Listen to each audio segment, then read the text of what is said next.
அனைவருக்கும் வணக்கம். இன்னைக்கு நம்ம பார்க்க போகிறது திருப்பாவையினுடைய 7வது பாசுரம். பாகவத பள்ளி எழுச்சியில் 2வது பாசுரம். கீசு கீசு என்றெங்கும் ஆணை சாத்தன் அப்படிங்கிற பாசுரம்.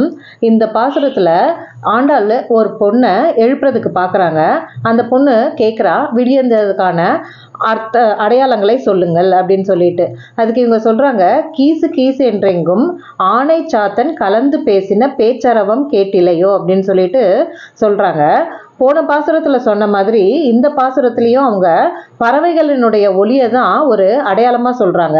இங்கே அவங்க எந்த பறவையை பற்றி பேசுகிறாங்கன்னா, ஆணை சாத்தன் அப்படிங்கிற ஒரு பறவையை பற்றி பேசுகிறாங்க. அதுக்கு வலியன் குருவி அப்படின்னு சொல்லிட்டு தமிழில் சொல்லுவாங்க. அந்த பறவை ஒரு அபூர்வமான பறவை. அந்த காலங்கள்லாம் அந்த பறவை கத்துறதை தான் ஒரு அலாரம் மாதிரி யூஸ் பண்ணி மக்கள் எல்லாரும் எழுந்து தங்களுடைய அன்றாட வேலைகளை பார்ப்பாங்க அப்படின்னு சொல்லிட்டு சொல்லுவாங்க. அந்த ஆணை சாத்தன் அப்படிங்கிற பறவை ஒரு பறவை பேசலையா, ஊர் முழுக்க இருக்கிற நிறைய பறவைகள், எல்லா பறவைகளும் விடிஞ்சதுனால எந்திரிச்சு பேச ஆரம்பிச்சிருச்சு அப்படின்னு சொல்லிட்டு சொல்றாங்க. என்ன பேசுது அப்படின்னா, இறை தேடுறதுக்காக வெளியே போற ஆண் பறவை தன்னுடைய பெண் பறவை கிட்ட விடை வாங்கிக்கிட்டு நான் போய் இறை சேகரிச்சுட்டு வரேன் அப்படின்னு சொல்லிட்டு போகுதாமா. முதல் பாசுரத்துல எழுந்த உடனே அது பண்ற சத்தத்தை சொல்றாங்க. இப்ப அது கொஞ்ச நேரம் கழிச்சு இறை தேட போகும்போது பண்ற சத்தத்தை இந்த பாசுரத்துல மென்ஷன் பண்றாங்க. அந்த பெண்ணை எப்படி இவங்க விழிக்கிறாங்கன்னா, பேய் பெண்ணே அப்படின்னு சொல்லிட்டு விழிக்கிறாங்க. ஏன் அப்படின்னா, இந்த பெண் விரதம் இருப்பதற்கான நோக்கத்தை நன்றாக அறிந்தவள். போன பாசுரத்துல இருந்த பொண்ணு சின்ன பொண்ணு, விரதம் இருப்பதனோட மகிமை அவளுக்கு தெரியாது. அதே மாதிரி முதிர்ச்சி இல்லாத, பக்தியில் முதிர்ச்சி இல்லாத ஒரு பெண் அப்படின்னு சொல்லிட்டு சொல்லியிருந்தோம். ஆனா இந்த பெண் அப்படி இல்லையா, விரதம் எதுக்காக இருக்கிறோம் அப்படின்னு சொல்லிட்டு அவங்களுக்கு எல்லா விஷயமும் தெரியும். பக்தியிலும் முதிர்ந்த பெண் தான். ஆனா இவங்க எந்திரிச்சு வராம கிருஷ்ணானுபவத்திலேயே திளைச்சிருக்காங்க அப்படின்னு சொல்லிட்டு சொல்லும் போது, இந்த மாதிரி பண்ணக்கூடாது அப்படின்றதுக்காக பேய் பெண்ணே அப்படின்னு சொல்லிட்டு சொல்றாங்க. அதாவது எல்லாரும் பண்ற ஒரு காரியத்தை செய்யாமல் இவ வேற விதமா பண்றா அப்படிங்கவும் பேய் பெண்ணே அப்படின்னு சொல்லிட்டு அவங்கள கூப்பிடுறாங்க. அடுத்து அவங்க என்ன சொல்றாங்கன்னா, இல்ல இதெல்லாம் ஒரு அடையாளமா ஒத்துக்க முடியாதுன்னு சொல்லி மறுத்துடுறாங்க. அப்போ அவங்க அடுத்தது செகண்ட் அடையாளம் ஒண்ணு கொடுக்க ஆரம்பிக்கிறாங்க. என்னன்னா, காசும் பிறப்பும் கலகலப்ப கைப்பேர்த்து வாச நறுங்குழல் ஆய்ச்சியர் மத்தினால் ஓசைப்படுத்த தயிரரவம் கேட்டிலையோ அப்படின்னு சொல்லிட்டு இங்க அவங்க நிறைய சத்தங்களை பத்தி அவங்களுக்கு சொல்றாங்க. அதாவது காசும் பிறப்பும் அப்படின்னா, அந்த ஆயர்குல பெண்கள் எல்லாம் விடிஞ்சதுனால எந்திரிச்சு அவங்களுடைய அன்றாட வேலையான தயிர் கடையிற வேலையை ஆரம்பிச்சிடுறாங்க. அந்த மாதிரி ஆரம்பிக்கும் போது அவங்களுக்கு என்ன ஆகுதுன்னா, கழுத்துல போட்டிருக்கிற நகைகள், அதுல ஆமைத்தாலி, அச்சுத்தாலி, அது மாதிரி 2 நகை போட்டிருக்காங்க. அதே மாதிரி இன்னும் மீதி நகைகள் எல்லாம் போட்டிருக்கும் போது அவங்க அசைஞ்சு அசைஞ்சு இந்த தயிரை கடையும் போது அந்த நகைகள் எல்லாம் சேர்ந்து அது ஒரு சத்தம் பண்ணுதான். அதே மாதிரி அந்த தயிர் அவ்வளோ கெட்டியா இருக்கான். எப்படின்னா, அவங்களால அதை கடைய முடியலையா. இது நம்ம கடையிறது தயிர் தானா, இது இல்ல கல்லு மாதிரி இருக்கே அப்படின்னு சொல்லிட்டு கஷ்டப்பட்டு கையை ஆட்டி ஆட்டி அந்த தயிரை கடையிறதுனால அவங்களோட கைகள்ல போட்டிருக்கிற வளையல்கள் சத்தம் போடுதான். அதனால கலகலப்ப கை பேர்த்து வாச நறுங்குழல் ஆய்ச்சியர், அவங்களுடைய குழலினுடைய அழகை பத்தி இந்த வார்த்தையில அவங்க விவரிக்கிறாங்க. அது எப்படின்னா, நறுமணம் மிக்க குழலாக இருக்குது அந்த ஆய்ச்சியருடையது அப்படின்னு சொல்லிட்டு சொல்றாங்க. இவங்க கஷ்டப்பட்டு அந்த கையை ஆட்டி ஆட்டி தயிரை கடையும் போது அந்த போட்டிருந்த கொண்டை அவிழ்ந்து அவங்களுடைய கூந்தலின் மனம் எங்கேயும் பரவ ஆரம்பிக்குது அப்படின்னு சொல்லிட்டு சொல்றாங்க. இந்த சத்தத்தெல்லாம் தான் எனக்கு கேட்கலன்னு சொல்றேன், நீ ரொம்ப நல்லா தூங்கிட்டு இருக்கிற, அதனால உனக்கு அது கேட்கலன்னு சொல்லலாம். ஆனா இந்த வாசனை நம்ம நிறுத்த முடியாது. அந்த வாசனை தானா மூக்குல சுவாசிக்கிற மாதிரி ஆகும். இந்த வாசனை கூடமா உனக்கு வரல அப்படின்ற மாதிரி அவங்க இந்த கேட்கிறாங்க. வாச நறுங்குழல் ஆய்ச்சியர் அப்படின்னு சொல்லிட்டு சொல்றாங்க. மத்தினால் ஓசைப்படுத்த தயிர் அரவம் கேட்டிலையோ, அவங்க மத்த வச்சுக்கிட்டு அந்த தயிரை கடையும் போது அந்த தயிர் ஒரு ஒலி எழுப்புது, அந்த ஒலி கூட உனக்கு காதுல விழலையா அப்படின்னு சொல்லிட்டு கேட்குறாங்க. ஏதோ ரொம்ப சாதாரண தயிரா இருந்துச்சுன்னா அவ்வளவு தூரம் வராது. இது நல்ல கட்டி தயிரா இருக்கிறதுனால அதை கடையும் போது வர்ற சத்தமும் ரொம்ப ஜாஸ்தியா இருக்குது அப்படின்னு சொல்லிட்டு சொல்றாங்க. இதுக்கு இதை பார்க்கும்போது ஒரு கதை ஒன்று நினப்பு வருது. கிருஷ்ணர் வந்து ஒரு தடவை ஒரு கோபியர்கிட்ட போய் நீ வந்து கஷ்டப்பட்டு தயிர் கடைஞ்சிட்டு இருக்க, நான் வேணா உனக்கு உதவி பண்றேன் அப்படின்னு சொல்லிட்டு வந்து கேட்குறாராம். உடனே அவங்க சரி இந்த பையன் ரொம்ப நல்ல பையன், நம்மளுக்கு உதவி பண்றதுக்கு வந்திருக்கான்னு சொல்லிட்டு நான் ஒரு பக்கம் கயிறை பிடிச்சி இழுத்துக்கிறேன், நீ ஒரு பக்கம் கயிறை பிடிச்சி இழுத்துக்கோன்னு சொல்லிட்டு 2 பேரும் சேர்ந்து தயிர் கடைய ஆரம்பிக்கிறாங்க. இவங்க தயிர் கடையிறத மேல விண்ணுலகத்துல இருந்து தேவர்கள் எல்லாரும் பாக்குறாங்க. அப்படி பார்க்கும்போது ஒரு பாம்பு என்ன பண்ணுதான், ஓடி போய் ஒளிஞ்சுக்குதான். அதே மாதிரி பார்வதி தேவியும் தன்னுடைய கணவரை கொண்டு போய் ஒரு ரூம்ல போட்டு பூட்டி வச்சிடுறாங்களாம். தேவர்கள் எல்லாம் கியூல நிக்க ஆரம்பிச்சிட்டாங்களாம். அதே மாதிரி இல்ல மகாலட்சுமி தாயார் வந்து ஒரு மாதிரி பொறாமையா ஒரு மாதிரி கவலையா பார்க்க ஆரம்பிச்சிட்டாங்களாம். என்ன இந்த மாதிரி எல்லாம் பண்றாங்க இவங்க அப்படின்னு சொல்லிட்டு கேட்டா, நீ பகவான் வந்து இதுக்கு முன்னாடி ஒரு தடவை கடந்திருக்கார். என்னத்தை கடைச்சிருக்காருன்னா பார்க்கடலை கடைந்திருக்கிறார். அந்த பார்க்கடலை கடையும் போது வாசுகி அப்படிங்கிற அந்த ஒரு பாம்பை தான் நடுவுல கயிறா யூஸ் பண்ணியிருப்பாங்க. கிருஷ்ணர் இப்ப தயிர் கடைய ஆரம்பிச்சிருக்கார். ஒருவேளை இந்த கயிறு ஏதாவது பிஞ்சு போச்சுன்னா அப்புறம் திரும்ப என்னை கூப்பிட்டு அதுல கட்டி கடைய ஆரம்பிச்சிருவாரு அப்படின்னு சொல்லிட்டு அந்த பாம்பு ஓடி போய் ஒளிஞ்சுக்கிச்சான். அடுத்து சிவன் வந்து அந்த பார்க்கடல் கடையும் போது வெளிப்பட்ட ஆழகால விஷத்தை எடுத்து அருந்திட்டார் இல்லையா, அதனால பார்வதிக்கு பயம் வந்துருச்சான். இவர் மறுபடியும் இவர் கடைய ஆரம்பிச்சதும் கிருஷ்ணர் கடைய ஆரம்பிச்சதும் வேற ஏதாவது வந்து அதையும் இவர் எடுத்து சாப்பிட போறாருன்னு சொல்லிட்டு சிவனை இழுத்துட்டு போய் ஒரு ரூம்ல போட்டு பூட்டி வச்சிடுறாங்களாம். தேவர்கள் எல்லாம் என்ன நினைக்கிறாங்களாம், இவங்க பார்க்கடலை கடையும் போது அமுதம் கிடைத்தது, அதையெல்லாம் மோகினி அவதாரம் எடுத்து நம்மளுக்கு பகவான் கொடுத்தார், இப்ப தயிர் கடைகிறார், இதுல இருந்தும் ஏதாவது கிடைக்கும், அதையும் பகவான் நம்மளுக்கு அருளுவார் அப்படின்னு சொல்லிட்டு அங்க ஒரு இது கசமசா இருக்கக்கூடாதுன்றதுக்காக கியூல நின்று அமைதியா பொறுமையா வாங்கிக்கணும் அப்படின்னு சொல்லிட்டு அவங்க எல்லாம் கியூல நிக்க ஆரம்பிச்சிட்டாங்களாம்.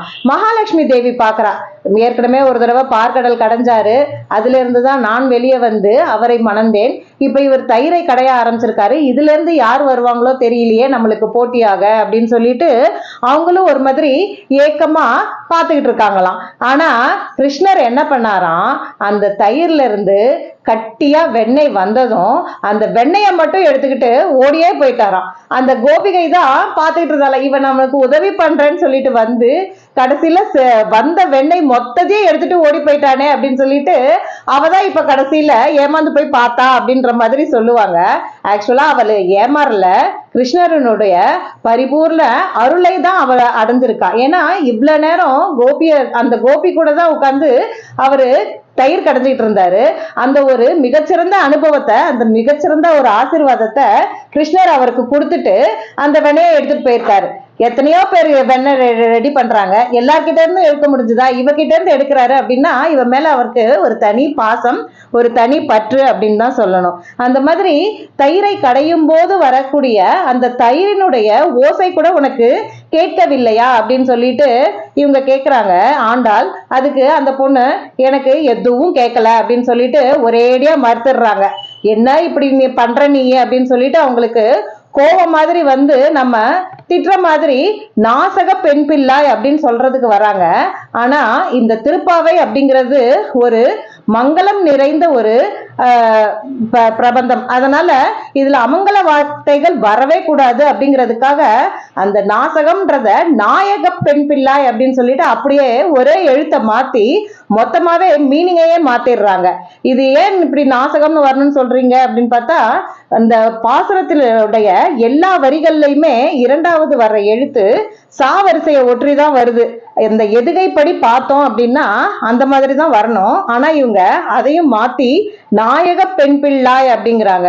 நாயக பெண் பிள்ளாய்னா எங்க எல்லாத்துக்கும் தலைவியா இருக்க வேண்டியவள் நீ போய் இந்த மாதிரி சின்ன பிள்ளை மாதிரி அடம் பிடிச்சுக்கிட்டு நான் வரமாட்டேங்கிற மாதிரி உள்ள உட்காந்துட்டு இருக்கிறியே, இது நல்லா இருக்கா அப்படின்னு சொல்லிட்டு கேட்கிற மாதிரி மாத்திட்டாங்க. நாயக பெண் பிள்ளாய் நாராயணன் மூர்த்தி கேசவனே அப்படின்னு சொல்லிட்டு சொல்றாங்க. நாராயணன் அப்படிங்கிறது வந்து ஒரு பரம்பொருள் அப்படிங்கிறது நம்மளுக்கு முதல் பாசுரத்திலேயே பார்த்தோம். அந்த பரம்பொருளை நம்மளால எளிமையா தெரிஞ்சுக்க முடியாது, அறிஞ்சுக்க முடியாதுங்கிறதுக்காக அவரே ஒரு உருவமா கண்ணனா வந்திருக்காரு அப்படின்னு சொல்லிட்டு சொல்றாங்க. அந்த கண்ணனும் இப்ப என்ன பண்ணி இருக்கான்னா கேசவனை பாடவும் அப்படின்னு சொல்லிட்டு சொல்றாங்க. கேசி அப்படிங்கிற குதிரை வடிவிலான ஒரு அரக்கனை இப்ப நம்ம கண்ண பரமாத்மா அழிச்சிருக்காரு. நீ வந்து அவருடைய வெற்றியை கொண்டாடாமல் அவருக்கு பரிசுகள் ஒன்றும் வழங்காமல் இப்படி படுத்து தூங்கிட்டு இருக்கியே அப்படின்னு சொல்லிட்டு அவங்கள எழுப்புறதுக்காக இவங்க பாக்குறாங்க. ஆனா அந்த பொண்ணு என்ன பண்றா அப்படின்னா, நாராயணன், மூர்த்தி, கேசவன் அப்படின்னு சொல்லிட்டு இவங்க ஆண்டாள் நாம சங்கீர்த்தனம் பண்ண ஆரம்பிக்கவும் அவங்களுக்கு இன்னும் சோகமா இருக்குதான். அந்த ஏற்கனவே கார்மேனி செங்கன் கதிர்மதியம் போல் முகத்தான் அப்படின்னு சொல்லி சொன்னதையே நினைச்சு நினைச்சு நினைச்சு மயங்கி கிடந்த அந்த பெண் இந்த நாராயணன், மூர்த்தி, கேசவன் அப்படிங்கிற இந்த நாமங்களையும் கேட்டு இன்னும் அந்த பக்தியிலேயே ஆழ்ந்து லயிச்சு போயிட்டாலாம். எழுப்பணும்னு சொல்லிட்டு நான் நாம சங்கீர்த்தனம் பண்ணா அதுவே உனக்கு தட்டி கொடுத்து தாலாட்டு பாடுற மாதிரி இருந்துச்சா, நீ இன்னும் எழுந்து வெளியே வராம இருக்கியே அப்படின்னு சொல்லிட்டு அவங்க கேக்குறாங்களாம். இந்த கேசவன் அப்படின்னு சொல்லிட்டு சொல்லும் போது அந்த கேசியை அழித்த கண்ணனை நீ பாராட்ட வரலையே அப்படின்னு சொல்லிட்டு கேக்குறாங்களாம். ஏன் ஒரு அசுரனை அழிச்சா உடனே பாராட்டணுமா அப்படின்னா, சீதை செஞ்சாலாமா. ராமன் வந்து கரதூஷணர்கள் அவங்கள 14,000 அரக்கர்களை வந்து ஜனஸ்தானத்துல வதம் பண்றாரு. எப்படின்னா தனி ஒரு ஆளா நின்னு வதம் பண்றாரு. லக்ஷ்மணன் உதவிக்கு வரேன்னு சொல்லும் போது கூட இல்லப்பா நீ வந்து அன்னைக்கு காவலா இரு அப்படின்னு சொல்லிட்டு சீதைக்கு காவலா லக்ஷ்மணனை விட்டுட்டு ராமன் தனி ஒரு ஆளா ஜனஸ்தானத்துல கரண், தூஷணன், அவனுடைய மந்திரிகள், அதுக்கு மேல 14,000 சேனை வீரர்கள் அப்படின்னு சொல்லிட்டு எல்லா ராட்சசர்களையும் கொன்று முடிக்கிறாரு.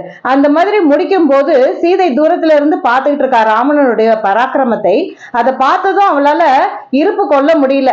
எல்லாம் முடிஞ்சிருச்சு, போர் முடிஞ்சிருச்சு அப்படின்னு சொல்லிட்டு ராமர் வந்து ஜெயிச்சுட்டேன் அப்படின்னு சொல்லிட்டு திரும்பி வராரு. சீதை ஓடி போய் அவளை அரவணைச்சிக்கிறாளாமா. ஏன் அப்படின்னா அவருடைய உடம்புல முழுக்க காயங்களா இருக்குது. சீதைங்கிறவ யாரு அப்படின்னா பூமாதேவியினுடைய மகள். சகல மூலிகைகளும் இந்த பூமியில் இருக்கு. அந்த பூமி பெற்ற மகளாகிய சீதை தன்னுடைய முழு உடம்பினாலையும் ராமனை ஆலிங்கனம் செய்ததுனால ராமனுடைய காயங்களுக்கு எல்லாம் மருந்து போட்ட மாதிரி ஆகுதாமா. அதனால அவங்க வந்து ராமனை அரவணைச்சுக்கிட்டாங்க அப்படின்னு சொல்லிட்டு சொல்றாங்க. அந்த மாதிரி சீதை போய் ராமனை அரவணைச்சுக்கிட்டாலே நீ இன்னும் தூங்கிக்கிட்டு இருக்கிறியே, நீ வந்து இந்த கேசவனை அரவணைக்கிறது இல்லையா அப்படின்னு சொல்லிட்டு அவங்க கேக்குறாங்க. ஆனா அப்பயும் அவங்களுக்கு ஒண்ணுமே தெரியல, ஒண்ணுமே புரியல. கம்முனே படுத்துக்கிட்டு கம்முனே இருக்காங்க. அவங்க திரும்ப கூப்பிடுறாங்க. என்னன்னா தேசமுடையாய் அப்படின்னு சொல்லிட்டு அவங்க அந்த பெண்ணை அழைக்கிறாங்க. தேசமுடையாய்னா தேஜஸ் உடையவளே அப்படின்னு சொல்லிட்டு அர்த்தம். தேஜஸ் அப்படின்னா முகத்தில் உள்ள ஒரு பொலிவு. ஏற்கனவே அவள் பாகவதையா இருக்கிறதுனால முகத்துல ஒரு பொலிவு இருக்கு. கண்ணனுக்கு பிரியமானவள் அப்படிங்கிறதுனாலயே ஒரு பொலிவு இருக்கு. இன்னும் இப்ப வந்து கிருஷ்ணானுபவத்துல நம்ம மட்டும் தலைச்சிருக்கிற மாதிரி அவ மட்டும் தனியா அனுபவிச்சுட்டு இருக்கிறா. அதனால இன்னும் பொலிவு வருது. அதுக்கு மேல இந்த நாராயணன், மூர்த்தி, கேசவன் அப்படிங்கிற இந்த நாம சங்கீர்த்தனத்தை கேட்டு இன்னும் லயிச்சு போயிருக்கிறா. அதனால தேஜஸ் மிகவும் அதிகமாவே இருக்குதான். அந்த மாதிரி தேஜஸ் உடைய பெண்ணே, இந்த தேஜஸ் குறைவதற்குள் நீ வந்து கிருஷ்ணனை அடைவாயாக அப்படின்னு சொல்லிட்டு அவங்க அந்த பெண்ணை கூப்பிடுறாங்க. அதுக்கப்புறம் தான் அவங்க சுயநினைவுக்கு வந்து கதவை திறந்துக்கிட்டு வெளியே வராங்க அப்படின்னு சொல்லிட்டு சொல்றாங்க. நாமும் அந்த மாதிரி இந்த திருப்பாவையை பாடி நம்முடைய அறியாமையை எல்லாம் விட்டுட்டு மனக்கதவை திறந்து ஆண்டாளுடன் சேர்ந்து கிருஷ்ணனை நோக்கி அடியெடுத்து வைத்து சகல நன்மைகளையும் அடைய வேண்டும் என்று கேட்டுக்கொள்கிறேன். ஆண்டாள் திருவடிகளே சரணம்.